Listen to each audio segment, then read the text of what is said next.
ومن أحسن قولا ممن دعا إلى الله وعمل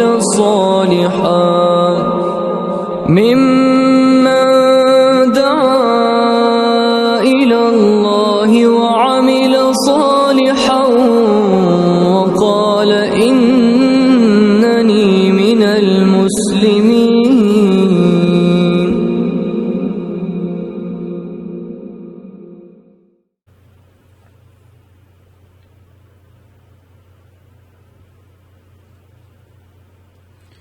بسم الله الرحمن الرحيم. إن الحمد لله نحمده ونستعينه ونستغفره ونعوذ بالله من شرور أنفسنا ومن سيئات أعمالنا. من يهده الله فلا مضل له ومن يضلله فلا هادي له، ونشهد أن لا إله إلا الله وحده لا شريك له، ونشهد أن محمدًا عبده ورسوله أرسله بالحق بشيرا ونذيرا، ثم أما بعد. اللهم صل وسلم وبارك وأنعم على عبدك ورسولك نبينا محمد صلی اللہ علیہ وعلی آلہ واصحابہ اجمعین. بعد حمد و صلوات کے دینی بھائیوں، اسلامی ماں اور بہنوں، ہم جدہ دعویٰ سنٹر حی السلامہ مملکت سعودی عرب کی جانب سے اس کے یوٹیوب چینل پر آپ کو خوش آمدید کہتے ہیں. آپ کے لیے ہماری نیک تمنائیں اور پرخلوص دعائیں ہیں کہ اللہ رب العزت آپ سب بھائی بہنوں کو سلامتی کے ساتھ دین و ایمان پر صحیح سچے عقیدے اور خالص ایمان پر رکھتے ہوئے، صحت و عافیت کے ساتھ رکھتے ہوئے اپنے حفظ و امان میں رکھے. دینی بھائیوں، آج ہم قربانی کے تعلق سے کچھ مسائل لے کر آپ کی خدمت میں حاضر ہوئے ہیں. آپ سبھی جانتے ہیں کہ اللہ تعالیٰ نے انسان کی تخلیق ایک عظیم مقصد کے تحت کی ہے. سورہ ذاریات میں اللہ تعالیٰ کا فرمان ہے، وَمَا خَلَقْتُ الْجِنَّ وَالْإِنسَ إِلَّا لِيَعْبُدُونَ. میں نے انسانوں اور جنوں کو صرف اور صرف میری اپنی عبادت کے لیے پیدا کیا ہے. یہ اللہ تعالیٰ کا فرمان ہے. عبادتوں میں بہت ساری عبادتیں ہیں. نماز عبادت ہے، روزہ عبادت ہے، زکوٰۃ عبادت ہے، حج عبادت ہے، اور اس کے علاوہ صدقہ اور خیرات عبادت ہے. بہت ساری عبادتیں ہیں. ان میں سے ایک اہم ترین عبادت جو ہر سال حج کا مہینہ جب شروع ہوتا ہے تو اس کی 10ویں تاریخ سے 13 ذی الحج تک کی جاتی ہے، اس کو ہم اردو زبان میں قربانی کہتے ہیں، اور عربی زبان میں اضحیہ، اسی کی جمع اضاحی آتی ہے. تمام محدثین نے اپنی اپنی حدیث کی کتابوں میں کتاب الاضاحی کے نام سے ایک باب ہی قائم کیا ہے، اور اس میں قربانی کرنے کے مسائل ذکر کیے ہیں. چلیے قربانی کے مسائل جاننے کی کوشش کرتے ہیں. قربانی کا معنی اور مفہوم، قربانی قربان سے ماخوذ ہے، اور لغوی اعتبار سے قربانی ہر وہ چیز جس کے ذریعے اللہ کا تقرب حاصل کیا جاتا ہے اس کو قربانی کہتے ہیں. اصطلاحی اس کی تعریف یہ ہے کہ قربانی اس جانور کو کہتے ہیں جو حج یا عید الاضحیٰ کے موقع پر اللہ کے تقرب و اس کی خوشنودی کے لیے ذبح کیا جاتا ہے. تو چاہے وہ اونٹ ہو، گائے ہو، یا بکرا ہو، بھیڑ ہو، یا ان میں نر اور مادہ دونوں بھی ہوتے ہیں، تو 8 قسم کے جانوروں کی قربانی مسنون ہے. اس سلسلے میں جمعیت الدعوہ والارشاد و توعیت الجالیات بریدہ قسیم کی طرف سے ایک سوال جواب کی شکل میں مضمون نشر ہوا ہے، تو میں نے سوچا کہ اسی کو آپ کے سامنے پیش کروں. جزاہم اللہ عنا وللمسلمین کل خیر افادہ عامہ کی غرض سے۔ اس میں 50 سوال اور 50 جواب موجود ہیں۔ تو پہلا سوال ہے، قربانی کس سن میں مسنون ہوئی یا اس کو مشروع قرار دیا گیا؟ تو اس کا جواب ہے، جس طریقے سے روزے سن 2 ہجری میں فرض ہوئے، رمضان کے روزے، اس کے بعد اسی سال ذی الحجہ میں سن 2 ہجری میں قربانی بھی مسنون ہوئی، مشروع قرار دیا گیا اسے۔ اسلام میں قربانی کا حکم کیا ہے؟ اس سلسلے میں اہل علم کے درمیان اختلاف ہے۔ احناف اس کو واجب کہتے ہیں، اور اکثر اہل علم کے صحیح قول کے مطابق قربانی کرنا سنت مؤکدہ ہے، اور ہر ایک کے پاس اپنے اپنے دلائل ہیں۔ جس کے پاس مالی استطاعت ہو اور اسے قربانی ضرور کرنی چاہیے، کیونکہ پیارے نبی صلی اللہ علیہ وسلم نے پوری زندگی میں حتیٰ کہ سفر میں بھی قربانی آپ نے کیا ہے،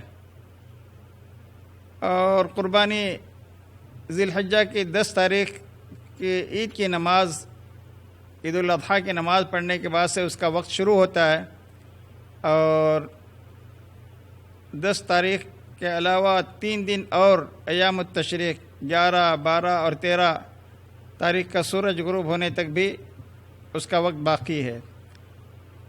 قربانی اہم ترین عبادات میں سے ایک عبادت ہے۔ نبی اکرم صلی اللہ علیہ وسلم نے مدینہ منورہ میں ہمیشہ قربانی کی ہے، جیسا کہ حضرت انس رضی اللہ تعالیٰ عنہ کی روایت صحیح بخاری میں موجود ہے، کان النبی صلی اللہ علیہ وسلم یضحی بکبشین، اور ایک دوسری روایت میں کبشین املحین، وانا اضحی بکبشین۔ پیارے نبی صلی اللہ علیہ وسلم ہر سال 2 مینڈوں کی قربانی کیا کرتے تھے، اور میں بھی 2 مینڈے قربانی میں ذبح کرتا ہوں۔ قربانی کی فضیلت کیا ہے؟ پہلا سوال تو ہمارا کیا تھا، قربانی کس سن میں مسنون ہوئی؟ دوسرا سوال تھا، اسلام میں قربانی کا کیا حکم ہے؟ اب تیسرا سوال ہے، قربانی کی فضیلت کیا ہے؟ تو قربانی کی فضیلت یہ ہے کہ 10 ذی الحجہ کو خون بہانے سے بڑھ کر ابن آدم کا اللہ تعالیٰ کے یہاں کوئی عمل بہتر نہیں ہے، یعنی اس سے بہتر کوئی عمل نہیں ہے۔ یہ انتہائی فضیلت والا عمل ہے۔ یہ جانور کل قیامت کے دن اپنے سینگوں، کھروں، بالوں سمیت آئیں گے، اور خون کے زمین پر گرنے سے پہلے اللہ کے یہاں اس کا مقام ہوتا ہے کہ وہ قبول ہو جاتی ہے۔ شرط یہ ہے کہ ریاکاری نہ ہو، دکھاوا نہ ہو، اور خود پسندی کا جذبہ نہ ہو، خود پرستی کا جذبہ نہ ہو، صرف اور صرف اللہ کی خوشنودی، اس کی رضامندی کی خاطر کی جائے۔ سورہ کوثر میں اللہ کا حکم ہے، فَصَلِّ لِرَبِّكَ وَانْحَرْ، اپنے رب ہی کے لیے نماز پڑھو اور اسی کے لیے جانور ذبح کر کے قربانی کرو۔ قربانی خوش دلی سے کرنا چاہیے۔ قربانی کی حکمت کیا ہے؟ اس میں پہلی حکمت تو یہ کہ یہ ہمارے جد امجد حضرت ابراہیم علیہ السلام کی اقتداء میں ہم قربانی کرتے ہیں، جنہیں اپنے جگر کے ٹکڑے حضرت اسماعیل کو ذبح کرنے کا حکم دیا گیا تھا، وہ یادگار ہم تازہ کرتے ہیں اس یادگار کو۔ دوسری حکمت یہ ہے کہ عید کے دن لوگوں پر کشادگی کرنا بھی مقصد ہوتا ہے۔ غریب، غربا، فقراء، مساکین، عمرہ کے ساتھ، خوشحال لوگوں کے ساتھ ان کو بھی گوشت وغیرہ کھانے کا موقع ملتا ہے، کیونکہ جب ایک مسلمان قربانی کرتا ہے تو خود اپنے اوپر، اپنے گھر والوں پر بھی کشادگی کرتا ہے۔ جب وہ گوشت ہدیہ کرتا ہے تو اپنے دوستوں، پڑوسیوں، اپنے رشتہ داروں، قرابت داروں اور اپنے دوسرے غریبوں اور مسکینوں کا بھی خیال کرتا ہے۔ 5واں سوال ہے، قربانی کن لوگوں پر فرض ہے؟ قربانی اس کا جواب یہ ہے کہ ہر صاحب استطاعت کے لیے قربانی سنت مؤکدہ ہے۔ اگر کوئی شخص قربانی کی استطاعت رکھنے کے باوجود قربانی نہیں کرتا تو وہ بہت بڑی فضیلت سے محروم ہے، حتیٰ کہ پیارے نبی صلی اللہ علیہ وسلم نے فرمایا من وجد سعة فلم يضحي فلا يقربن مصلانا۔ مسند احمد کی روایت ہے، شیخ البانی نے اس کو صحیح الترغیب میں حسن قرار دیا ہے۔ تو جس شخص کے پاس استطاعت ہو، من وجد سعة فلم يضحي، پھر بھی وہ قربانی نہ کرے، تو ایسا شخص کے بارے میں پیارے نبی صلی اللہ علیہ وسلم کی یہ سخت وارننگ ہے، وعید ہے، فلا یقربن مصلانا، وہ ہمارے عیدگاہ کے قریب بھی نہ آئے۔ تو اسی وعید والی حدیث کو سامنے رکھتے ہوئے علماء احناف نے کہا کہ قربانی واجب ہے۔ بہرکیف اور بھی دیگر نصوص کو سامنے رکھتے ہوئے علماء کا صحیح قول یہی ہے کہ قربانی سنت مؤکدہ ہے، واجب نہیں ہے۔ اب ذی الحجہ کی 10 تاریخ کو یوم النحر کہا جاتا ہے۔ اس یوم النحر کی یا قربانی کے دن کی فضیلت کیا ہے؟ سنن ابو داؤد کی روایت ہے، جس کو شیخ البانی نے صحیح کہا ہے۔ نبی اکرم صلی اللہ علیہ وسلم کا فرمان ہے ان اعظم الایام عند اللہ یوم النحر ثم یوم القر۔ نبی اکرم صلی اللہ علیہ وسلم نے فرمایا اللہ کے نزدیک سب سے زیادہ فضیلت والا دن قربانی کا دن ہے، یعنی 10 ذی الحجہ کا، پھر 11 ذی الحجہ کا دن۔ ابن قیم رحمۃ اللہ علیہ کہتے ہیں اللہ کے افضل ترین دن یوم النحر ہے، اور یہی حج اکبر کا دن ہے۔ حج اکبری وہ نہیں ہے جو عام طور سے لوگ بدعتی لوگ جس دن جمعہ کے دن عرفات کا دن آتا ہے حج میں تو اس کو حج اکبری کہتے ہیں، یہ بدعتیوں کا خیال ہے۔ ورنہ پیارے نبی صلی اللہ علیہ وسلم کی حدیث آپ نے سنا کہ سب سے افضل دن اللہ کے پاس یوم النحر ہے، اور وہی حج اکبر ہے، حج اکبر کا دن ہے۔ اب 7واں سوال ہے قربانی کا وقت کب سے کب تک ہے؟ قربانی کا وقت عید الاضحیٰ کے دن عید کی نماز پڑھنے کے بعد سے 10ویں تاریخ کا پورا دن، اس کے بعد 11، 12 اور 13، تو 4 دن قربانی کے دن یہ اس کا وقت ہے۔ نبی اکرم صلی اللہ علیہ وسلم کی حدیث ہے جو صحیح مسلم میں ہے، ارے نبی صلی اللہ علیہ وسلم نے فرمایا من ذبح قبل الصلاة فإنما ذبح لنفسه ومن ذبح بعد الصلاة فقد تم نسكه وأصاب سنة المسلمین۔ جس نے عید کی نماز سے پہلے قربانی کی، اس نے اپنے لیے اپنے گوشت کھانے کے لیے ایک جانور ذبح کیا، اس کو قربانی کا ثواب نہیں ملے گا۔ عید کی نماز سے پہلے اگر کوئی شخص جانور ذبح کرتا ہے تو اس کو قربانی کا اجر نہیں ملے گا، وہ تو گوشت کا جانور ہوگا۔ لیکن جو شخص عید کی نماز مسلمانوں کے ساتھ پڑھتا ہے، پھر اس کے بعد خطبہ ختم ہونے کے بعد یا خطبہ نہ بھی سنے تو یہ جائز ہے، لیکن افضل یہی ہے کہ مسلمانوں کے ساتھ خطبہ پورا ہونے کے بعد جائے اپنے گھر جا کے، اور جہاں بھی وہ قربانی کرنا چاہتا ہے قربانی کرے۔ یہ صحیح مسلم کی روایت ہے۔ امام بخاری رحمۃ اللہ علیہ نے اپنے صحیح میں ایک روایت نقل فرمائی ہے، پیارے نبی صلی اللہ علیہ وسلم نے فرمایا ان اول ما نبدأ به في يومنا هذا ان نصلي ثم نرجع فننحر فمن فعل ذلك اصاب سنتنا ومن ذبح قبل ان يصلي فإنها لحم عجله لأهله ليس من النسك في شيء۔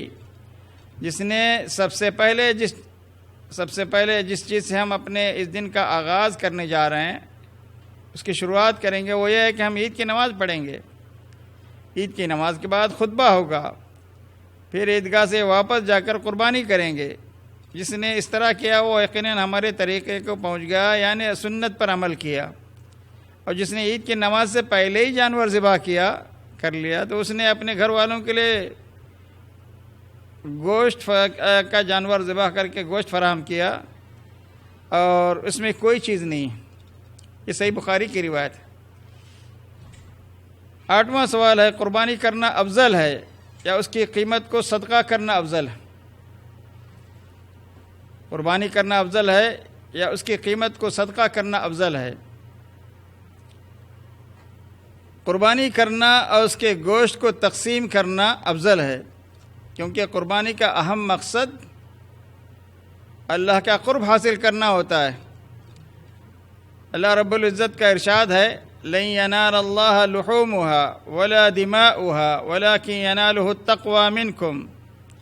اللہ تعالیٰ کو قربانیوں کے گوشت نہیں پہنچتے، نہ ان کے خون، بلکہ اسے تو تمہارے دل کی پرہیزگاری پہنچتی ہے۔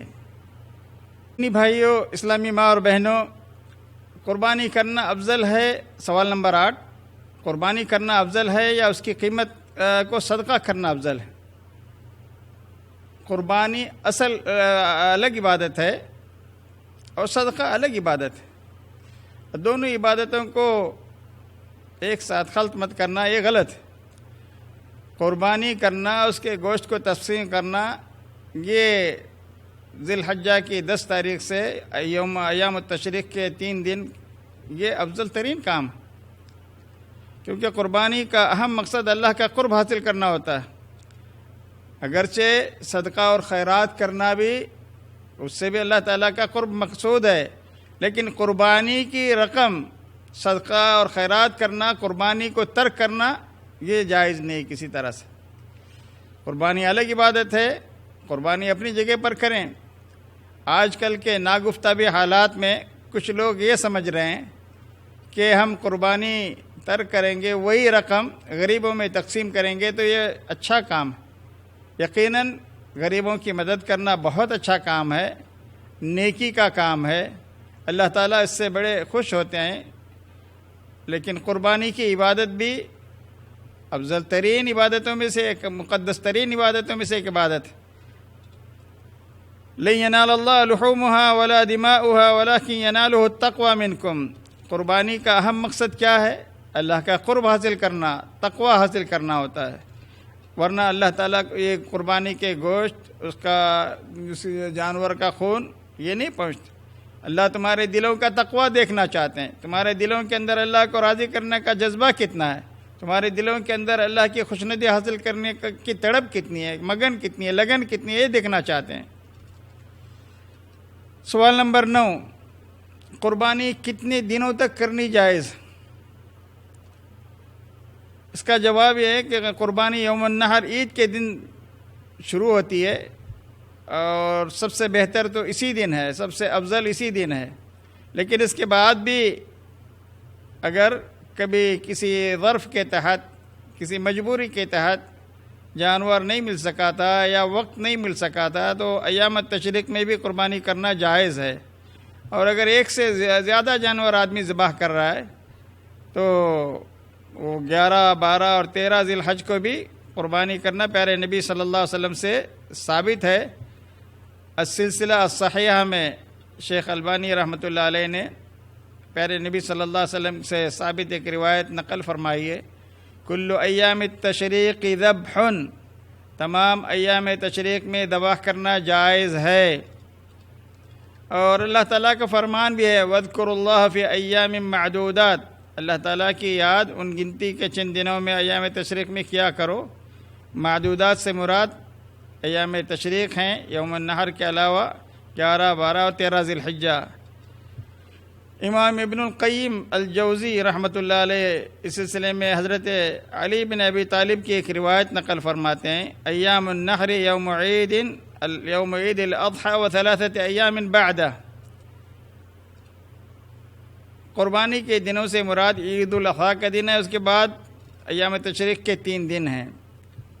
سوال نمبر 10، کیا قربانی کے لیے کسی کو وکیل بنایا جا سکتا ہے؟ کیا قربانی کے لیے کسی کو وکیل بنایا جا سکتا ہے؟ قربانی کے لیے کسی کو وکیل بنانا درست ہے، جائز ہے، جیسا کہ پیارے نبی صلی اللہ علیہ وسلم نے خود حضرت علی بن ابی طالب کو حج میں ہدی کی قربانی کرنے کے لیے اپنا وکیل بنایا تھا۔ آپ نے 63 اونٹ ذبح کیے، یہ صحیح مسلم کی روایت ہے، 63 اونٹ ذبح کیے، باقی کے 37 اونٹ پیارے نبی صلی اللہ علیہ وسلم نے حضرت علی سے فرمایا کہ تم ذبح کرو۔ یہ پیارے نبی صلی اللہ علیہ وسلم نے حضرت علی کو اپنا وکیل بنایا تھا۔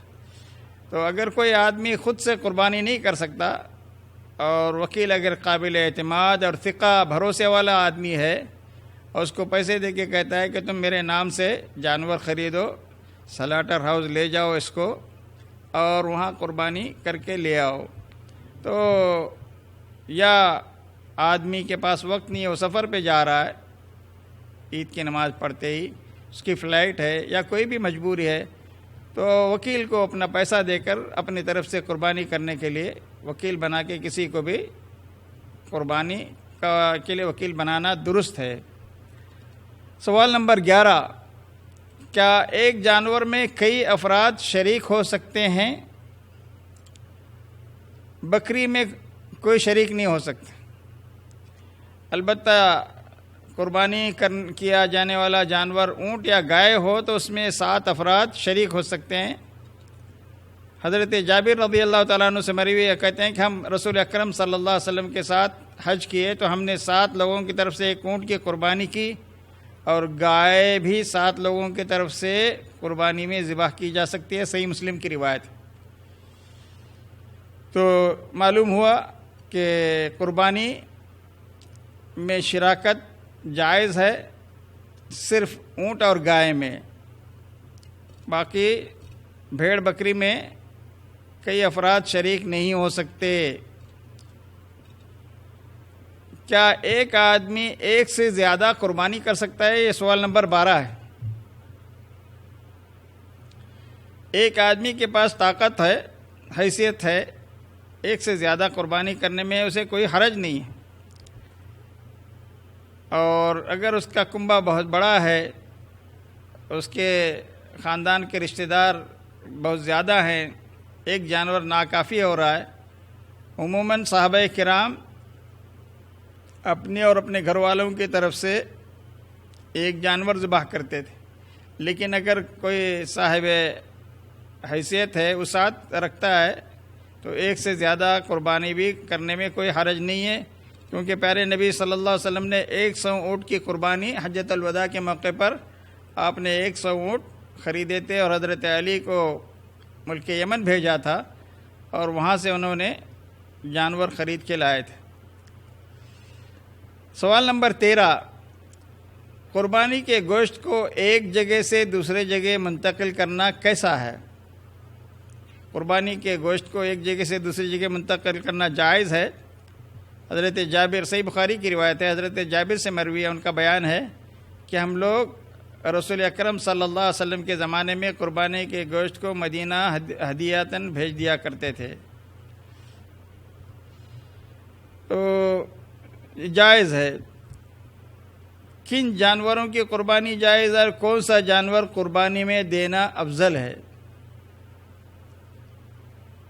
کن جانوروں کی قربانی جائز ہے اور افضل کون سا جانور ہے جس کی قربانی کرنا چاہیے؟ اونٹ، گائے، بھیڑ، بکری، ان کے نر اور مادہ، مذکر اور مؤنث، میل اینڈ فیمیل، ان سب کی قربانی کی جا سکتی ہے، کیونکہ قرآن مجید میں اللہ تعالیٰ نے فرمایا عَلَى مَا رَزَقَهُم مِّن بَهِيمَةِ الْأَنْعَامِ۔ بہیمۃ الانعام کا مطلب وہی کہ اونٹ میں سے 2 نر اور مادہ، گائے میں 2 نر اور مادہ، بکری میں 2 اور بھیڑ میں 2، تو اس طریقے سے 4 جانور یہ قربانی میں ذبح کیے جا سکتے ہیں۔ سب سے افضل قربانی اونٹ کی ہے، پھر گائے کی، پھر بکری کی، پھر اونٹ میں 7واں حصہ یا گائے میں 7 حصے کیے جا سکتے ہیں۔ پالتو جانوروں میں سب سے بہتر اس جانور کی قربانی ہے جس میں ساری اچھی صفتیں موجود ہوں، سینگ والا ہو، نر ہو، فربا ہو، اور ایسا سفید مینڈا ہو جس کے پاؤں اور آنکھوں کے ارد گرد کالے نشان ہوں۔ یہ ساری صفات پیارے نبی صلی اللہ علیہ وسلم نے جو ہمیشہ 2 مینڈے ذبح کیے ہیں، اللہ کے نبی جانور کا انتخاب ایسے ہی بہت ساری صفات کو دیکھ کر کیا کرتے تھے۔ کبشینی املحینی۔ تو کن جانوروں کی قربانی جائز نہیں ہے؟ جن جانوروں میں تمام علماء کا اس بات پر اتفاق ہے کہ 4 عیب ہوتے ہیں، ان کی قربانی جائز نہیں۔ وہ جانور جن میں 4 عیب ہوتے ہیں، 4 لا تجوز فی الاضاحی، العوراء بین عورها، والمريضة بين مرضها، والعرجاء بين ضلعها، والكثير التي لا تنقي۔ 4 قسم کے جانوروں کی قربانی جائز نہیں ہے۔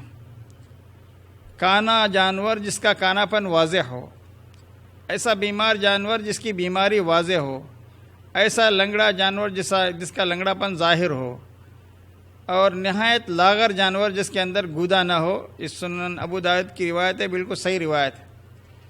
اس کے علاوہ اور بھی بہت سارے عیوب ہو سکتے ہیں۔ اللہ کے راستے میں قربانی کرنے کے وقت دیکھنا چاہیے کہ کہیں کان کٹا ہوا نہ ہو اور آنکھ سے اندھا نہ ہو، اسی طریقے سے دم کٹا ہوا نہ ہو۔ تو یہ ساری چیزیں، کیونکہ اللہ کے راستے میں آپ قربانی کر رہے ہیں، تو صحیح سالم جانور، بغیر کسی عیب والا جانور تلاش کر کے، اور ایسا خارش والا جانور بھی نہیں ہونا چاہیے کہ پورے جسم میں خارش لگی ہوئی ہے یا جس کے تھن کٹے ہوئے ہیں۔ تو مجمع زوائد کی روایت میں ان تمام عیبوں کا بھی ذکر ہے۔ اسی طریقے سے سوال نمبر 16، کیا قربانی کے جانور سے فائدہ اٹھانا یا اس پر سوار ہونا، اس کو زمین میں ہل جوتنے کے لیے یا آبیاری کے لیے استعمال کرنا، پانی وغیرہ کی سینچائی کے لیے یا سواری کے لیے استعمال کرنا جائز ہے؟ تو بالکل قربانی کے جانور سے فائدہ اٹھانا، اس پر سوار ہونا جائز ہے۔ اسی طرح سے اس کا دودھ نکالنا اور اسے استعمال میں لانا یہ بھی جائز ہے۔ لکم فیہا منافع الی اجل مسمی ثم محلها الی البیت العتیق، سورہ حج کی آیت نمبر 33 میں، ان میں تمہارے لیے ایک مقررہ وقت تک فائدہ ہے، پھر ان کے حلال ہونے کی جگہ خانہ کعبہ ہے۔ لیکن علماء کہتے ہیں کہ قربانی کے لیے نیت سے خریدنے کے بعد اس کو دوسرے کاموں میں استعمال کرنا جائز نہیں ہے۔ البتہ دودھ والا جانور ہے تو دودھ استعمال کر سکتے ہیں۔ سوال نمبر 17، قربانی کے جانور کی عمر کتنی ہونی چاہیے؟ کس عمر کا جانور اللہ کے راستے میں قربان کرنا چاہیے؟ پیارے نبی صلی اللہ علیہ وسلم کا فرمان ہے، لا تذبحوا الا مسنۃ الا ان يعصر علیکم فتذبحوا جزعۃ من الضأن، صحیح مسلم کی روایت۔ مسنہ ہی ذبح کرو، اللہ کہ تم کو ملنا دشوار ہو تو بھیڑ کا جزع ذبح کر سکتے ہو۔ مسنہ وہ جانور ہے جس کے دانت گر کے پھر نئے آتے ہیں، سامنے کے دانت 2 دانت والا، اس کو سنی بھی کہتے ہیں۔ اور جب وہ 2 دانت گر کے نئے آتے ہیں تو وہ 2 سال کے بعد آتے ہیں۔ بکری دوسرے سال میں دانت توڑتی ہے، اس کے دانت نہیں اگتے ہیں، گائے تیسرے سال میں اور اونٹ 5ویں سال میں۔ تو اونٹ 5 سال کا ہو جائے، گائے 2 سال کی 3 سال کی ہو جائے، بکری 2 سال کے ہو جائے۔ البتہ مینڈا یا بھیڑ، اس کی عمر کے بارے میں مختلف آراء ہیں۔ کسی نے 1 سال بتایا ہے، کسی نے 6 مہینے کا بھی ذکر کیا ہے، اور کسی نے 7 ماہ بتایا۔ تو امام نووی اس سلسلے میں رحمۃ اللہ علیہ لکھتے ہیں، جزا کی عمر کے بارے میں سب سے زیادہ صحیح بات یہ ہے کہ اس کی عمر 1 سال پوری ہو جائے تو قربانی اس کی جا سکتی ہے۔ بکری 2 سال کی ہونی چاہیے، اور یہی بات صحیح ہے۔ حافظ ابن حجر رحمۃ اللہ علیہ اس سلسلے میں لکھتے ہیں کہ جمہور کے قول کے مطابق مینڈے میں جس کی عمر 1 سال مکمل ہو تو اس کی قربانی کی جا سکتی ہے۔ فتح الباری میں جلد نمبر 10 صفحہ نمبر 5 پہ یہ بات مذکور ہے۔ مینڈے کے علاوہ بکری، گائے، اونٹ میں مسنہ یعنی 2 دانت والا ہونا ضروری ہے۔ اور جیسا کہ میں نے آپ کو پہلے بتایا کہ بکری 2 سال کی ہو، گائے 3 سال کی ہو، اونٹ 5 سال کا ہو، اور مینڈا بھی 2 سال کا ہونا چاہیے۔ لیکن اگر 2 سال کا نہ ملے تو 1 سال کا بھی چلے گا۔ سوال نمبر 18، حاملہ جانور کی قربانی کا کیا حکم ہے؟ اگر کوئی جانور حمل سے ہے پیٹ میں تو اس کی قربانی کرنا جائز ہے، کیونکہ اس کی ممانعت کے تعلق سے کوئی دلیل قرآن اور حدیث میں نہیں ہے۔ حاملہ جانور خریدنے کے بعد اگر وہ بچہ دے دیتی ہے تو اسے بھی قربانی کر دیا جائے، یہ بھی جائز ہے۔ پیارے نبی سوال نمبر 19، نبی اکرم صلی اللہ علیہ وسلم نے کس طرح کے جانور کی قربانی کی تھی؟ سنن ترمذی کی صحیح روایت ہے، پیارے نبی صلی اللہ علیہ وسلم نے جو مینڈا قربانی کیا تھا وہ سینگ والا تھا، اس کا پیٹ سیاہ تھا، ٹانگوں کا نچلا حصہ بھی سیاہ تھا، آنکھوں کا ارد گرد بھی سیاہ تھا، تو باقی حصہ سفید تھا۔ سوال نمبر 20، خصی کیا ہوا جانور کی قربانی کا کیا حکم ہے؟ کیا جائز ہے؟ بالکل جائز ہے، کیونکہ پیارے نبی صلی اللہ علیہ وسلم خصی کیا ہوا جانور کی آپ نے قربانی کی ہے۔ سنن ابو داؤد کی روایت ہے اور ارواء الغلیل میں بھی یہ روایت موجود ہے، ذبح النبی صلی اللہ علیہ وسلم یوم النحر کبشین املحین موجوعین، پیارے نبی صلی اللہ علیہ وسلم نے قربانی کے دن خود 2 خصی کیے ہوئے مینڈوں کی قربانی آپ نے کی تھی۔ اہل علم کے نزدیک خصی کیا ہوا جانور کی قربانی افضل ہے، کیونکہ اس کا گوشت عمدہ ہوتا ہے۔ شرح الممتع میں یہ بات لکھی ہے۔ سوال نمبر 21، کیا بھینس کی قربانی کی جا سکتی ہے؟ بھینس کی قربانی کا کیا حکم ہے؟ بھینس کی قربانی کے تعلق سے قرآن و حدیث میں کوئی صراحت نہیں آئی، لیکن محدثین نے اس کی زکوٰۃ کو گائے کے حکم میں رکھا ہے۔ گائے کی جو زکوٰۃ ہے وہی نصاب بھینس کی زکوٰۃ کا بھی ہے، گائے پر قیاس کرتے ہوئے۔ اس لیے بعض علماء نے بھینس کی قربانی پر گائے پر قیاس کرتے ہوئے بھینس کی قربانی کو جائز قرار دیا ہے۔ فتاوی ثنائیہ میں جلد نمبر 1 صفحہ نمبر 520 اور اسی طرح ہدایہ میں بھی جلد نمبر 2 صفحہ نمبر 433 میں یہ فتویٰ موجود ہے۔ البتہ بعض لوگوں نے بھینس کی قربانی کرنے سے منع کیا، اور یہ کہتے ہوئے کہ یہ بہیمۃ الانعام سے خارج ہے، یہ گائے نہیں ہے۔ بہیمۃ الانعام میں گائے کا ذکر ہے، اونٹوں کا ذکر ہے، بکریوں کا ذکر ہے، اور اسی طریقے سے بھیڑ اور مینڈوں کا ذکر ہے۔ تو بھینس نہ گائے ہے، نہ اونٹ ہے، نہ مینڈا ہے، تو ایک الگ ہی جانور ہے، اور اس لیے جائز نہیں۔ امام مالک رحمۃ اللہ علیہ سے بھی ایک فتویٰ اس سلسلے میں ان کا ایک قول ہے کہ بھینس کی قربانی کی جا سکتی ہے۔ بہرحال یہ مختلف ہی مسئلہ ہے۔ سوال نمبر 22، کیا میت کی طرف سے قربانی کرنا جائز ہے؟ اس سلسلے میں بھی علماء کے 2 قول ہیں۔ پہلا قول یہ ہے کہ کہتے ہیں کچھ لوگ جائز ہے، لیکن دوسرا قول یہ ہے کہ اس کو ناجائز بتاتے ہیں۔ قربانی حقیقت میں زندہ انسان کے لیے سنت ہے اور انہی سے مطلوب بھی ہے، اور وہ اپنی زندگی میں اپنے اور اپنے اہل خانہ کی طرف سے قربانی کر سکتا ہے، لیکن وہ اپنی قربانی کے ثواب میں زندہ اور مردہ انسانوں میں سے جس کو چاہے شریک کر سکتا ہے۔ البتہ میت کی طرف سے قربانی کرنے کی 2 حالتیں ہوتی ہیں۔ پہلی حالت جو جائز ہے، میت نے قربانی کی وصیت کی ہو تو اس کی وصیت پر عمل کرتے ہوئے اس کی طرف سے قربانی کی جائے گی، کیونکہ اللہ تعالیٰ نے وصیت کی تنفیذ کا حکم دیا ہے۔ فَمَن بَدَّلَهُ بَعْدَ مَا سَمِعَهُ فَإِنَّمَا إِثْمُهُ عَلَى الَّذِينَ يُبَدِّلُونَهُ إِنَّ اللَّهَ سَمِيعٌ عَلِيمٌ۔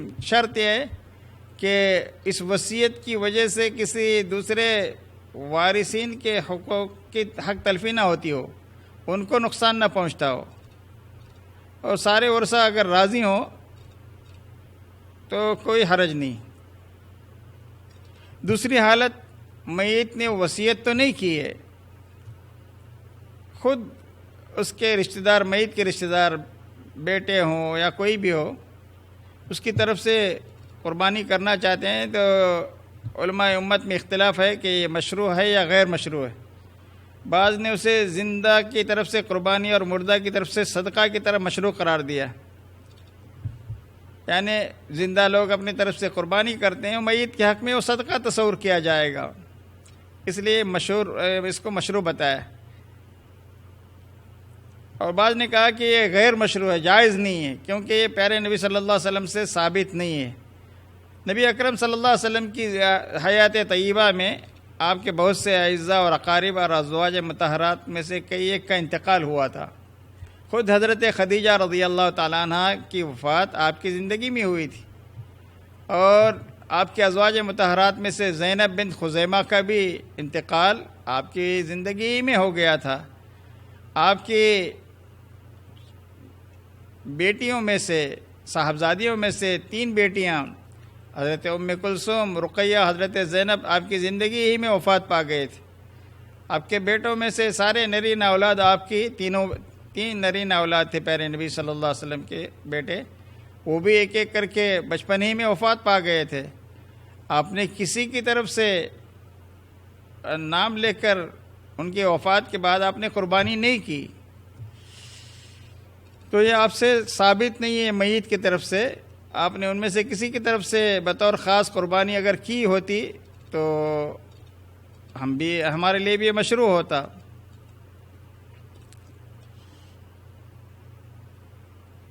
اور اگر یہ مشروع ہوتا تو پیارے نبی صلی اللہ علیہ وسلم اس کام کو ضرور کرتے۔ جامع ترمذی کی ایک شرح ہے تحفۃ الاحوذی،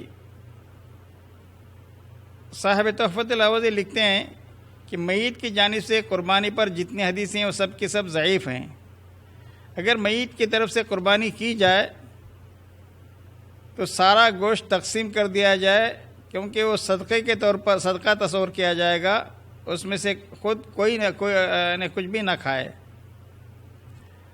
تو مسلمانوں کو چاہیے کہ اگر میت کی طرف سے ارادہ رکھتے ہیں تو جو قربانی کریں اس میں وہ اپنی طرف سے اور اپنے اہل خانہ کی طرف سے، زندہ اور مردہ قریبی رشتہ داروں کی طرف سے نیت کر لیں، تاکہ خود کو بھی ثواب ملے اور اپنے رشتہ داروں کو، اپنے بیوی بچوں کو بھی ثواب ملے، اور جو رشتہ دار وفات پا گئے ان کے لیے حق میں بھی صدقہ کی نیت سے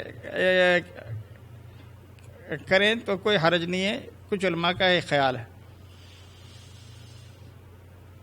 اور جو لوگ کہتے ہیں کہ یہ قربانی کرنا جائز ہے، وہ قربانی کے عموم دلائل سے اور قربانی کے سلسلے میں جو دعا آپ نے قربانی کے وقت پڑھی ہے اس میں بھی یہ ہے کہ یہ ھذا منی ومن اہل بیتی اللہم تقبل، اللہم ھذا منک ولک، بسم اللہ اللہ اکبر۔ آپ نے کہا کہ اللہ کے نام پر اللہ کے لیے یہ قربانی کی جا رہی ہے، اللہ بہت بڑا ہے، سب سے بڑا ہے۔ ھذا منک ولک، یہ تیرے ہی طرف سے عطا کردہ جانور ہے اور تیرے لیے، تیری رضامندی کے لیے ذبح کیا جا رہا ہے۔ اور پھر اس کے بعد ھذا منی ومن اہل بیتی، یہ میرے طرف سے اور میرے گھر والوں کی طرف سے۔ گھر والوں میں زندہ افراد بھی ہوتے ہیں اور مردہ افراد بھی ہوتے ہیں، تو اس نیت کی دعا سے یہ پتہ چلتا ہے کہ اس میں عموم ہے، زندہ اور مردہ دونوں لوگوں کو شامل کیا جا سکتا ہے۔ تو بہرکیف یہ اختلافی مسئلہ ہے۔ سوال نمبر 23، کیا نبی اکرم صلی اللہ علیہ وسلم کی طرف سے قربانی کرنا جائز ہے؟ قرآن و حدیث میں کہیں بھی اس کا ثبوت نہیں ملتا، اور اگر یہ افضل ترین کام ہوتا، بہترین کام ہوتا، تو اس امت کے سب سے اشرف افضل شخصیات، مقدس ترین ہستیاں صحابہ کرام کی تھیں، جنہوں نے آپ پر اپنی جانیں نچھاور کیں، اپنا مال قربان کیا دین کی نشر و اشاعت کے لیے، آپ کے حفاظت کے لیے۔ وہ آپ کی طرف سے قربانی نہیں کر سکتے تھے، کسی کی طرف سے بھی یہ ثابت نہیں ہے کہ کسی صحابی نے، آپ کے چاہنے والوں میں سے کسی صحابی نے آپ کی طرف سے قربانی کی ہو۔ ایک روایت جامع ترمذی میں جو حضرت علی کی طرف سے آتی ہے کہ اللہ کے نبی نے مجھے حکم دیا ہے کہ میں آپ کے وفات کے بعد آپ کی طرف سے قربانی کروں اور میں یہ کرتا رہوں گا، تو یہ حدیث ضعیف ہے، اگرچہ کچھ مستدرک حاکم امام حاکم نے اور ان کی موافقت کی امام ذہبی نے اور شیخ احمد شاکر نے اس حدیث کو صحیح قرار دیا ہے، باقی سارے محدثین نے اس حدیث کو ضعیف قرار دیا ہے۔ ابھی آپ نے سنا تحفۃ الاحوذی جو شارح ترمذی ہیں، وہ خود بھی کہتے ہیں کہ اس سلسلے میں جتنی روایتیں ہیں وہ سب کے سب ضعیف ہیں۔ تو بہرکیف ضعیف روایتوں کا سہارا لے کر قربانی کرنا یہ جائز نہیں۔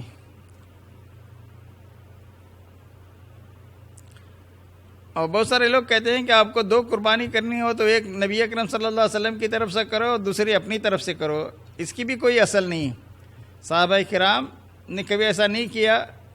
جو چیز اس زمانے میں دین نہیں تھی، آج وہ ہمارے لیے دین نہیں بن سکتی اور اس کی ضرورت ہی نہیں ہے، کیونکہ نبی اکرم جو بھی ہم نیک کام کرتے ہیں اس کا ایک حصہ پیارے نبی صلی اللہ علیہ وسلم کے نامہ اعمال میں خود بخود آٹومیٹک جا رہا ہے، کیونکہ اس نیک عمل کی طرف رہنمائی کس نے کی ہے؟ اب پیارے نبی صلی اللہ علیہ وسلم نے کی ہے۔ من دل علی خیر فلہ مثل اجر فاعلی، جس نے کسی نیک کام کی طرف رہنمائی کی اس کا اجر اس نیک کام کو کرنے والے کے برابر ملے گا۔ تو جب پیارے نبی صلی اللہ علیہ وسلم نے پوری امت کی رہنمائی کی ہے، پوری امت کے اندر قربانی کرنے والوں کا اجر آپ کے حصے میں بھی جا رہا ہے، تو خصوصی طور پر الگ سے قربانی کرنے کی کوئی ضرورت نہیں ہے۔ آپ کو نیکیوں کی ضرورت نہیں ہے، نیکیوں کو تو ہم گنہگاروں کو ضرورت۔ تو اس لیے میرے بھائیوں اپنی فکر کریں، آخرت کے معاملے میں نبی اکرم صلی اللہ علیہ وسلم کے نام پہ قربانی کرنے کی ضرورت نہیں۔ سوال نمبر 24، کیا قربانی کا ثواب فوت شدہ شخص کو ہدیہ کرنا جائز ہے؟ جیسے قرآن پڑھ کر لوگ بخشتے ہیں، تو اسی قبیل کا ایک سوال یہ ہے کہ کیا قربانی کا ثواب وفات پائے ہوئے شخص کو ہدیہ کرنا جائز ہے؟ جب کوئی انسان اپنے اور اپنے اہل خانہ کی طرف سے قربانی کرے تو یہ نیت کرے کہ اس کا اجر و ثواب اس کے زندہ اور مردہ اہل خانہ کے لیے، تو اس میں کوئی حرج نہیں ہے۔ شیخ بن عثیمین کا یہ فتویٰ ہے۔ کیا ایک جانور سارے گھر والوں کی طرف سے کافی ہے؟ سوال نمبر 25، کیا ایک جانور سارے گھر والوں کی طرف سے کافی ہے؟ ایک جانور کی قربانی تمام گھر والوں کی طرف سے کفایت کرتی ہے، کافی ہو جاتی ہے، چاہے اس کنبے میں بہت زیادہ افراد بھی ہوں۔ تو اس کے لیے پیارے نبی صلی اللہ علیہ وسلم نے ذبح کرتے وقت بسم اللہ اللہم تقبل من محمد و آل محمد و من امت محمد، آپ نے جانور ذبح کرتے ہوئے یہ دعا کی، اللہ تو تیرے نام سے قربانی کر رہا ہوں، اے اللہ تو اسے محمد صلی اللہ علیہ وسلم اور آل محمد اور امت محمد صلی اللہ علیہ وسلم کی طرف سے قربانی قبول فرما۔ تو جب ایک بکرا آل محمد کی طرف سے اور محمد صلی اللہ علیہ وسلم کی طرف سے اور آل محمد کی طرف سے اور امت محمد کی طرف سے کافی ہو جاتا ہے، تو میرے اور آپ کے ایک گھر کے لیے ایک بکرا کافی نہیں ہوگا؟ ضرور کافی ہوگا۔ ایک اور حدیث میں حضرت ابو ایوب انصاری رضی اللہ تعالیٰ عنہ فرماتے ہیں، کان الرجل فی عہد النبی صلی اللہ علیہ وسلم یضحی بالشاة عنہ وعن اہل بیتی، سنن ابن ماجہ اور سنن ترمذی کی روایت ہے۔ نبی اکرم صلی اللہ علیہ وسلم کے زمانے میں سب گھر والوں کی طرف سے لوگ ایک ہی قربانی کرتے تھے، اپنی طرف سے اور اپنے گھر والوں کی طرف سے۔ تو معلوم ہوا کہ ایک جانور ایک گھر کی طرف سے کافی ہے۔ سوال نمبر 26، اگر کوئی شخص قربانی کا جانور بغیر بسم اللہ کہے ذبح کر دے تو اس کا کیا حکم ہے؟ بھول گیا، کسی کو یاد نہیں رہا، ذبح کرتے وقت جانور کافی ستا رہا تھا اور اس کو گرانے میں پکڑنے میں کچھ مشکلات پیش آ رہی تھیں، تو بہرحال وہ کسی وجہ سے بھول گیا، بسم اللہ اللہ اکبر کہا نہیں، اس کی ارادہ تو یہی تھا کہ ذبح کرتے وقت سب کچھ بول کے ذبح کرے، تو کوئی حرج نہیں ہے، بسم اللہ پڑھنا بھول جائے تو کوئی حرج نہیں، اس کی قربانی ہو جائے گی انشاءاللہ العزیز۔ اور جانور کو سوال نمبر 27، جانور کو ذبح کرتے وقت اس کا رخ کدھر کرنا چاہیے اور کون سی دعا پڑھنی چاہیے؟ یہ کون سی دعا مسنون ہے؟ ذبح کرتے وقت جانور کو قبلے کا رخ کرنا چاہیے، اور پانی وغیرہ پلانے کا جو سسٹم ہندوستان وغیرہ میں ہے، یہ اس کا تذکرہ کہیں ہم نے کسی حدیث میں نہیں پڑھا۔ البتہ جانور کو ذبح کرتے وقت جو دعا پڑھنی چاہیے، بسم اللہ، اللہ اکبر، اللہم تقبل من فلان و آل فلان، اس طرح سے وہاں نام لینا چاہیے، اپنا نام اور اپنے آل کی طرف سے۔ اچھا، سوال نمبر 28، کیا حاجی کے لیے خود قربانی کا جانور خرید کر ذبح کرنا جائز ہے؟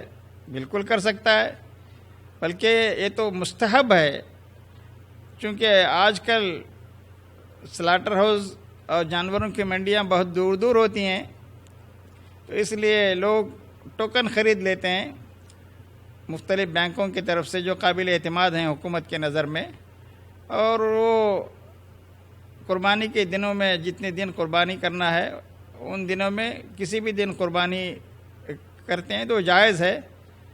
آدمی 10ویں تاریخ کو مزدلفہ سے واپس ہونے کے بعد، کنکری پھینکنے کے بعد، سر کے بال نکالنے کے بعد پھر وہ حلال ہو سکتا ہے، کپڑے بدل سکتا ہے، پھر مکہ جا کر اگر طواف زیارہ اگر کر لیا تو اس کے بعد پوری طریقے سے حلال ہو جاتا ہے، اور جانور جس دن بھی ذبح ہو جائے کوئی حرج نہیں۔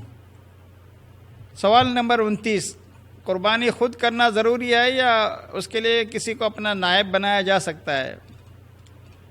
مستحب تو یہی ہے کہ خود کریں، آدمی خود ذبح کرے، چاہے وہ عورت ہو یا مرد ہو، خود ذبح کرنا چاہیے۔ اگر ذبح کرتے وقت وہ گھبرا رہا ہے، صحیح طریقے سے ذبح نہیں کر سکتا، خون دیکھ کر اس کو دل کی گھبراہٹ اس کی بڑھ جاتی ہے، ہارٹ کی بیٹنگ بڑھ جاتی ہے، کبھی کچھ لوگوں کی خون کو دیکھ کر برداشت نہیں کر سکتے، تو ایسے لوگ کسی کو اپنا وکیل بنا سکتے ہیں۔ خود پیارے نبی صلی اللہ علیہ وسلم نے حجۃ الوداع کے موقع پر اپنے طرف سے کتنے اونٹ ذبح کیے تھے؟ 63 اونٹ ذبح کیے تھے۔ باقی ماندہ اونٹ جو 37 اونٹ تھے وہ کس نے ذبح کیے تھے؟ حضرت علی بن ابی طالب رضی اللہ تعالیٰ عنہ، جو آپ کے داماد تھے، حضرت فاطمہ بنت محمد صلی اللہ علیہ وسلم کے شوہر نامدار تھے۔ سوال نمبر 30، کیا عورت قربانی کا جانور خود ذبح کر سکتی ہے؟ پہلے سوال میں ہی جواب آ گیا ہے، چاہے عورت ہو یا مرد، کوئی بھی اپنا جانور قربانی کا خود سے ذبح کر سکتے ہیں، بشرطے کہ ذبح کے اور دوسرے جو شرائط ہیں ان کے اندر موجود ہوں، صحیح طریقے سے ذبح کرنا جانتے ہوں۔ امام بخاری رحمۃ اللہ علیہ نے ایک روایت ذکر کی ہے، وَأَمَرَ ابو موسیٰ رضی اللہ عنہ بناتی أَن يُضَحِّينَ بِأَيْدِيهِنَّ، صحیح بخاری میں حضرت ابو موسیٰ اشعری نے اپنی بیٹیوں کو حکم دیا کہ وہ اپنی قربانیاں خود ذبح کریں، تو معلوم ہوا کہ صحابہ کرام اپنی بیٹیوں سے کہتے تھے کہ تم اپنی قربانی خود ذبح کرو، وہ بہادر تھیں۔ آج کے خواتین ذبح شدہ مرغی کو گھر میں پکاتے ہوئے بھی کاٹتے وقت آپ کاٹیے مجھ سے نہیں ہوتا، ایسے بھی لوگ موجود ہیں۔ اس زمانے میں سبحان اللہ اونٹوں کو ذبح کرتے تھے لوگ، بکریوں کو ذبح کرتے تھے۔ بہرکیف ایک دوسری روایت میں حضرت کعب بن مالک سے مروی ہے، یہ بھی صحیح بخاری میں موجود ہے، ان امرأۃ ذبحت شاة بحجر فسئل النبی صلی اللہ علیہ وسلم عن ذلك فامر باکلها۔ ایک بکری کسی وجہ سے وہ مر رہی تھی، مرنے سے پہلے ایک تیز پتھر لیا ایک خاتون نے، اور اس کے پاس چاقو نہیں تھی، کوئی تلوار نہیں تھی، کوئی اوزار نہیں تھا، تیز پتھر سے اس نے گلے کی رگیں کاٹی، خون بہایا، ذبح کر دیا اور مردار ہونے سے اس کو بچا لیا۔ تو صحابہ کرام نے پیارے نبی صلی اللہ علیہ وسلم سے جب پوچھا تو آپ نے کہا بالکل اس کو کھا سکتے ہو، جائز ہے، مردار نہیں ہے۔ تو اس سے معلوم ہوا کہ یہ بھی صحیح بخاری میں ہے کہ عورت نے اس کو پتھر سے ذبح کیا تھا، تیز پتھر سے، ذبحت شاة بحجر۔ سوال نمبر 31، کیا عید الاضحیٰ کے دن قربانی کا گوشت پہلے کھانا ضروری ہے؟ ضروری تو نہیں ہے، مستحب ہے۔ جسے قربانی کرنی ہو تو اس کے لیے مستحب یہی ہے کہ وہ عید الاضحیٰ کے دن کچھ نہ کھائے، جب نماز ادا کر لے پھر خطبہ وغیرہ سن کے آئے، اپنی قربانی کا جانور ذبح کرے، اگر ممکن ہو تو اپنے کھانے کا آغاز قربانی کے گوشت سے کرے، ورنہ کچھ بھی کھا سکتا ہے، کوئی ضروری نہیں ہے کہ قربانی کا گوشت ہی کھائے۔ سوال نمبر 32، کیا قربانی کے جانور کا پہلے کلیجہ کھانا سنت ہے؟ کچھ لوگ کہتے ہیں نہیں جی پہلے کلیجہ پکائے، یہ کلیجہ کھانا سنت ہے۔ کلیجہ بھی گوشت ہی کا ایک حصہ ہے، چونکہ کلیجہ جلدی سے پک جاتا ہے، گوشت کے گلنے کے لیے وقت لگتا ہے، کلیجہ وہ جلدی سے پک جاتا ہے، لوگ پہلے اسی لیے کلیجہ پکا لیتے ہیں اور پیش کرتے ہیں، تو جو پہلے پہنچ جائے وہ کھا سکتا ہے آدمی۔ کلیجہ کھانا سنت اور گوشت کھانا غیر سنت اس طرح کی کوئی بات نہیں۔ قربانی کے گوشت کی تقسیم کی شکل کیا ہوگی؟ اس سلسلے میں شریعت بالکل اس میں کوئی ہمیں گائیڈ لائنس نہیں ملتی اور کوئی مخصوص طریقہ نہیں ہے۔ آدمی قربانی کے جانور کے گوشت کے 3 حصے کرنا یہ ضروری نہیں ہے، یہ سلف صالحین کا طریقہ رہا ہے۔ انہوں نے ایک حصہ اپنے گھر کے لیے رکھ لیا، ایک حصہ رشتہ داروں میں تقسیم کیا، ایک حصہ دوست احباب اور غریبوں اور مسکینوں میں تقسیم کرتے تھے۔ یہ کسی حدیث سے ثابت نہیں ہے۔ بہرحال ایسا اگر کوئی شخص کرتا ہے تو یہ اچھا کام ہے، کوئی غلط کام نہیں۔ سوال نمبر 34، کیا قربانی کا گوشت امیر اور فقیر سب کھا سکتے ہیں؟ بالکل کھا سکتے ہیں، اور قربانی اور ہدی تمتع اور قران میں بھی حج میں اس کا گوشت تمام حاجیوں کے لیے جائز ہے، خواہ امیر ہوں، غریب ہوں، فقیر ہوں، جبکہ گوشت کے خراب ہونے کا اندیشہ ہے اور اس کو فریج وغیرہ میں نہیں رکھ سکتے تو کھانا چاہیے اور تقسیم بھی کرنا چاہیے۔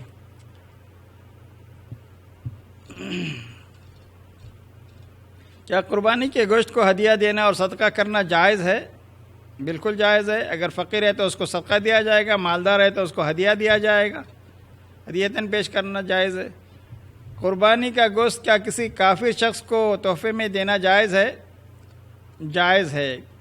یہ سورہ حج میں قربانی کے گوشت کے تعلق سے اللہ کا ارشاد ہے فَكُلُوا مِنْهَا وَأَطْعِمُوا الْقَانِعَ وَالْمُعْتَرَّ، اس میں سے تم خود بھی کھاؤ، قناعت پسند بیٹھے رہنے والوں کو اور سوال کرنے والوں کو بھی کھلاؤ۔ سوال کرنے والے مسلم بھی ہو سکتے ہیں، غیر مسلم بھی ہو سکتے ہیں۔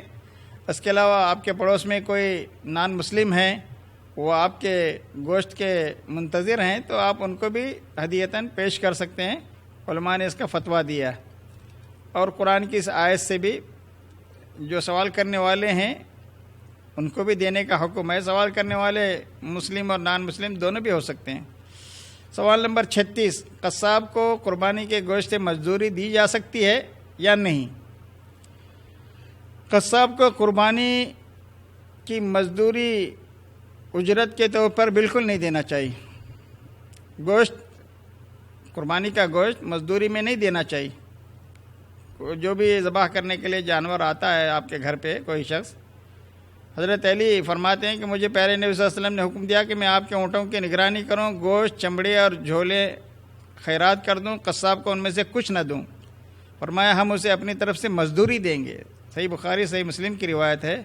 اس کو مزدوری طے کرنی چاہیے، گوشت نہیں دینا چاہیے۔ اگر وہ غریب ہے تو ہدیتاً صدقہ دے سکتے ہیں، اور اگر وہ کھاتا پیتا ہے تو ہدیتاً کچھ دے سکتے ہیں اپنی طرف سے، لیکن مزدوری میں نہیں۔ اگر مزدوری طے کی ہے، اگر وہ فری میں آپ کے پاس آپ کا کوئی دوست ہے قصاب اور وہ آپ کے دوستی کے ناطے آپ کا جانور ذبح کرنے کے لیے آئے اور اس کو آپ فری میں ہدیتاً کچھ دینا چاہیں تو یہ جائز ہے، لیکن مزدوری نہیں۔ شیخ بن عثیمین فرماتے ہیں قربانی کے گوشت سے قصائی کو مزدوری دینا جائز نہیں ہے، لیکن اگر قصائی غریب اور مسکین ہو تو اس کو صدقہ دیا جا سکتا ہے، مالدار ہے تو اس کو ہدیہ دیا جا سکتا ہے۔ سوال نمبر 37، جو شخص ایک سے زیادہ قربانی کرنے کی استطاعت رکھتا ہے تو اس سلسلے میں کیا حکم ہے؟ بالکل کر سکتا ہے، ایک سے زیادہ قربانی کرنے کی استطاعت رکھتا ہے، اللہ کے راستے میں اپنی طاقت کے مطابق زیادہ سے زیادہ قربانی کر سکتا ہے، اور زیادہ سے زیادہ غریبوں کا، مسکینوں کا، فقیروں کا فائدہ کر سکتا ہے، گوشت تقسیم کر سکتا ہے، کوئی حرج نہیں۔ اب بہترین کام ہے، نیکی کا کام۔ سوال نمبر 38، جو شخص قربانی کرنے کی استطاعت نہ رکھتا ہو، قرض لے کر قربانی کرے تو اس کا کیا حکم ہے؟ اگر کوئی شخص قربانی کی طاقت نہیں رکھتا ہے تو اسے قرض لے کر قربانی کرنے کی ضرورت نہیں ہے، نہیں کرنا چاہیے، کیونکہ سورہ بقرہ کی آیت نمبر 286 میں اللہ کا فرمان ہے لا یکلف اللہ نفسا الا وسعها، اللہ تعالیٰ کسی جان کو اس کی طاقت سے بڑھ کر تکلیف نہیں دیتے، تو اپنی طاقت سے بڑھ کر قرض لینے کے بعد اس کو ادا کرنا آسان نہیں، قرض بہت بڑا بوجھ ہے، اور ذل باللیل ہم باللیل و ذل بالنہار، قرض لینا کے بعد دن میں قرض دینے والے انسان کو دیکھ کر آدمی ذلیل ہوتا ہے، اور رات میں ایک غم اس کے سر پہ سوار رہتا ہے۔ سوال نمبر 40، کیا آپ صلی اللہ علیہ وسلم نے اپنی امت کی طرف سے قربانی کی ہے؟ نبی اکرم صلی اللہ علیہ وسلم نے اپنی امت کی طرف سے قربانی ضرور کی ہے، لہذا جو افراد قربانی کی استطاعت نہ رکھتے ہوں تو انہیں پیارے نبی صلی اللہ علیہ وسلم کی قربانی کا کیا ہوا ثواب ملے گا، کیونکہ آپ نے اپنی امت کی طرف سے قربانی کر دی تھی، جیسا کہ پیارے نبی سنن ابو داؤد میں ہے اللہم ھذا عنی وعمن لم یضحی من امتی، اے اللہ یہ میری طرف سے ہے اور میری امت کے ان افراد کی طرف سے جنہوں نے استطاعت نہ ہونے کی بنیاد پر قربانی نہیں کی، ان کی طرف سے بھی میں قربانی کر رہا ہوں۔ سوال نمبر 41، کیا قربانی کی کھال کو دباغت دینے کے بعد اپنی ضرورت کے لیے استعمال کر سکتے ہیں؟ قربانی کی کھال کو دباغت دے کر اپنی ضرورت کے لیے استعمال کرنا جائز ہے، البتہ کار خیر میں لگا دیں تو بہتر ہے، صدقہ کر دینا چاہیے، لیکن اس کو کسی چیز کے بدلے خریدنا بیچنا یہ جائز نہیں۔ حضرت قتادہ بن نعمان کا بیان ہے کہ پیارے نبی صلی اللہ علیہ وسلم نے فرمایا وَلَا تَبِعُوا لُحُومَ الْهَدِي وَالْأَضَاحِ وَكُلُوا وَتَصَدَّقُوا وَاسْتَمْتِعُوا بِجُلُودِهَا وَلَا تَبِعُوهَا، قربانی کی چرم یعنی قربانی اور دیگر قربانیوں کا گوشت بالکل بوچھنا، جو حرم میں قربانی کی جاتی ہے حج میں وہ، اور دوسرے بھی جو عید کے دن قربانی کی جاتی ہے اس کا گوشت بیچنا نہیں چاہیے، خود کھائیں، دوسروں کو کھلائیں، فری میں دیں، قربانی کرنے کے بعد بچا ہوا ہے اس کو بیچیں گے نہیں۔ پھر وَاسْتَمْتِعُوا بِجُلُودِهَا وَلَا تَبِعُوهَا، ہاں تم اس کے کھا لیں، اس کو بھی بیچنا نہیں چاہیے، البتہ تم خود اس سے فائدہ اٹھا سکتے ہو۔ اچھا، کیا قربانی کی کھال وغیرہ جو مدرسوں وغیرہ کو دینا یہ کیسا ہے؟ کار خیر ہے، کیونکہ وہاں اکثر و بیشتر غریب طلبہ پڑھتے ہیں، نادار طلبہ ضرورت مند ہوتے ہیں، وہ رقم ان کے کام آتی ہے، یہ صدقہ کرنے کے برابر ہے۔ سوال نمبر 43، کیا قربانی کے جانور کی کوئی چیز فروخت کرنا جائز ہے؟ قربانی کے جانور کی کسی چیز کو فروخت کرنا جائز ہے، مثال کے طور پر گوشت ہے، چربی ہے، کھال ہے، یہ لا تبیعو پیارے نبی صلی اللہ علیہ وسلم کا حکم ہے، اللہ تعالیٰ کے لیے نکال دیا گیا ہے، حتیٰ کہ اس کی رسی کو بھی صدقہ کرنا چاہیے، بیچنا نہیں، رسی تک بھی۔ کیا قربانی کے جانور کے اون یا بال وغیرہ سے فائدہ اٹھایا جا سکتا ہے؟ نہیں۔ اگر کوئی جانور اس کے جسم میں کہیں زخم ہوا ہے اور اگر بال زیادہ ہیں، اون ہے، اور اس زخم پر دوائی وغیرہ لگانے کے لیے بال کو تھوڑا سا کاٹا جا سکتا ہے تو کوئی حرج نہیں، لیکن اون کو نکال کے اس کو بیچنا یہ جائز نہیں۔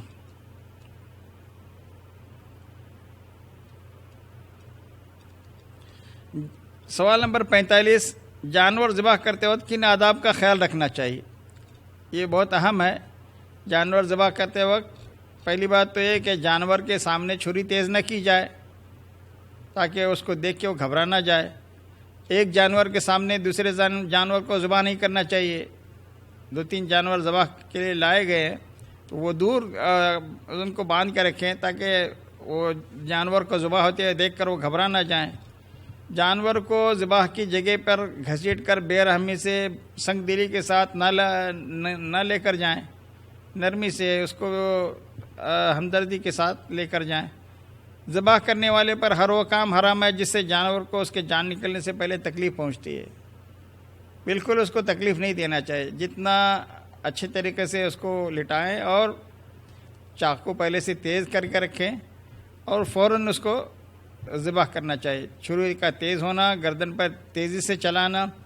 جانور کو ایک ادب یہ بھی ہے کہ جانور کو قبلے کی طرف رخ کرنا چاہیے اور ذبح کرتے وقت بسم اللہ، اللہ اکبر، اللہم ھذا منک ولک، ھذا منی ومن اہل بیتی، یہ کہہ کر ذبح کرنا چاہیے۔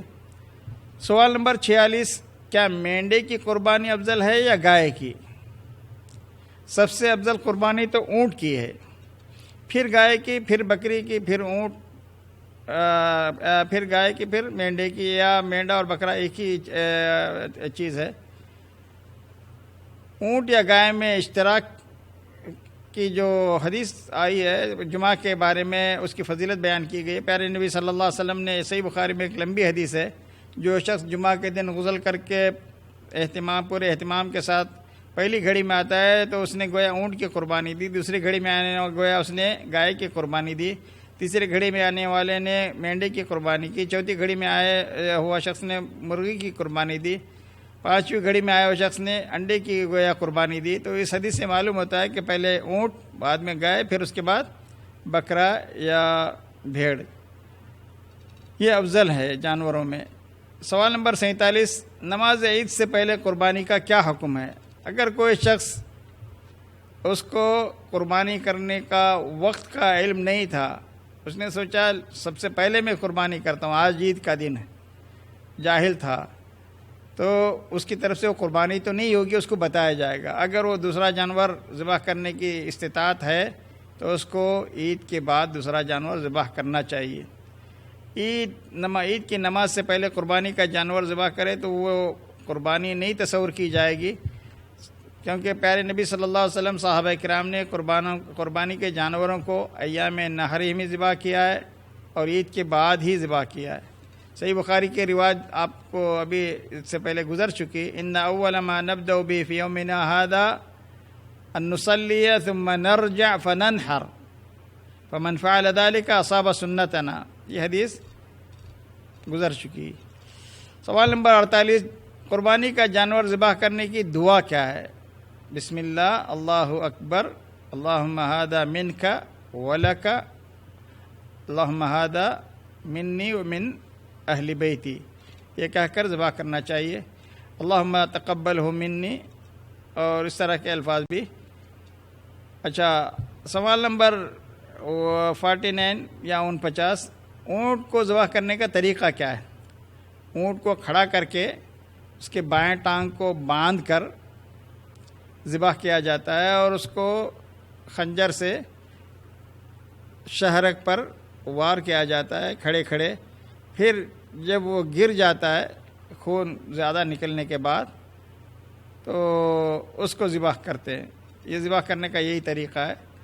حضرت جابر بیان کرتے ہیں کہ ان نبی صلی اللہ علیہ وسلم و اصحاب کانوا ینحرون البدن معقولۃ الیسری قائمۃ علی ما بقی من قوائمها، سنن ابو داؤد میں یہ روایت موجود ہے، شیخ البانی نے اس کو صحیح کہا۔ پیارے نبی صلی اللہ علیہ وسلم، آپ کے صحابہ کرام اونٹ کو اس حالت میں ذبح کرتے تھے کہ اس کا بایاں پاؤں بندھا ہوا ہوتا تھا اور باقی ماندہ 3 پاؤں پہ وہ کھڑا ہوتا تھا۔